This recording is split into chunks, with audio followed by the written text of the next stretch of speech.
Salut les gars. Vous Salut. savez qu'il y a un M3 pour souder au lycée? Ouais, il y a même une M560 avec un pont autobloquant. Et les gars, c'est quoi la différence? Bah, le pont soudé, t'as pas besoin de 40 000 € pour drifter.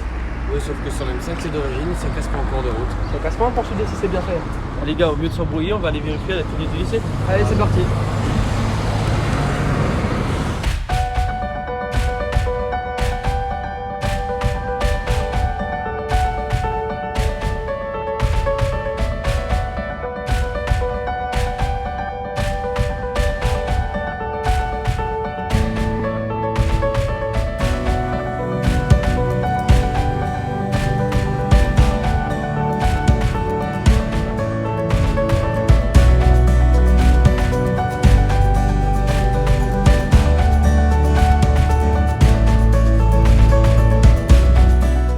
Et les gars, vous savez que la Z3M a un pont ouvert.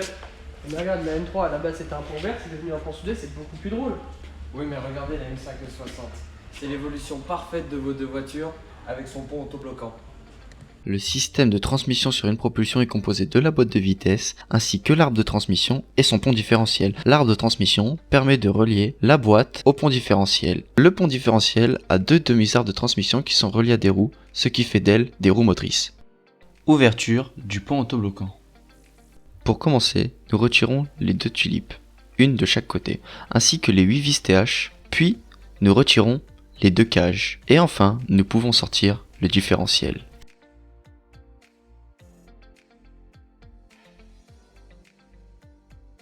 Une fois le différentiel sorti, nous pouvons démonter les 10 vis TH, ainsi nous pouvons retirer le couvercle.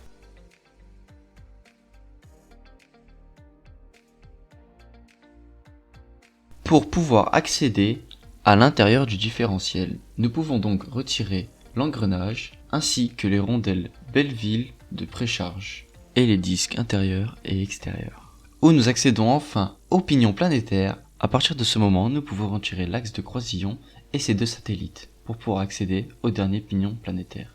Dans les voitures de drift, nous utilisons le pont ouvert dans lequel nous soudons les planétaires et les satellites. Le différentiel, un élément indispensable pour chaque véhicule à 4 roues. Les roues reçoivent la puissance du moteur grâce à un arbre de transmission. Le différentiel a pour fonction de permettre à ces roues de tourner à des vitesses différentes pour effectuer le virage. La roue gauche devra parcourir une plus grande distance que la roue droite. Cela veut dire que la roue gauche devra tourner à une vitesse plus élevée que la roue droite. Si ces roues étaient reliées par un arbre rigide, elles devraient glisser pour effectuer le virage, comme les ponts soudés sur les voitures de drift.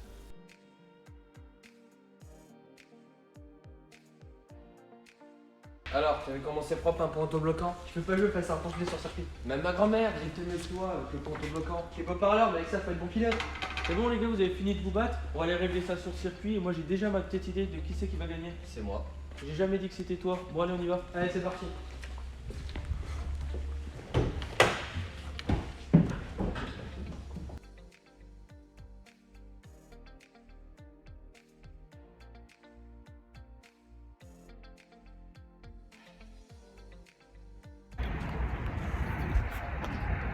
Bon, bah c'est l'heure de vérité, hein. J'avais fait glisser l'M5 sur le circuit.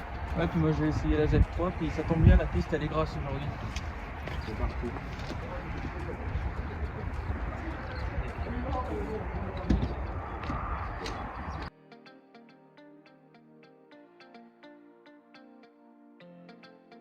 On peut remarquer que la BMW Z3, sur piste humide, le tête à queue est difficile à éviter.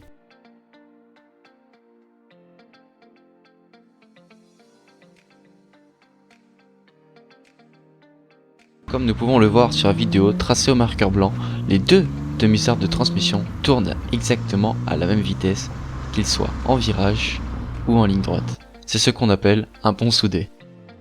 La M3 avec le pont soudé passe partout en glisse, certes cela requiert un peu d'expérience.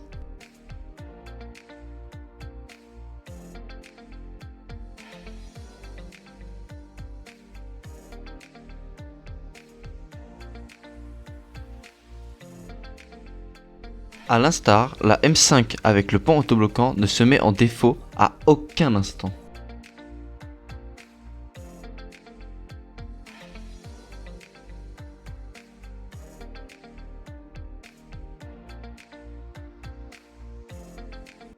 Merci pour vos explications les gars, j'ai tout compris. Si tu veux, on peut aller voir l'M3 CS qui est à la concession BMW à Bourges.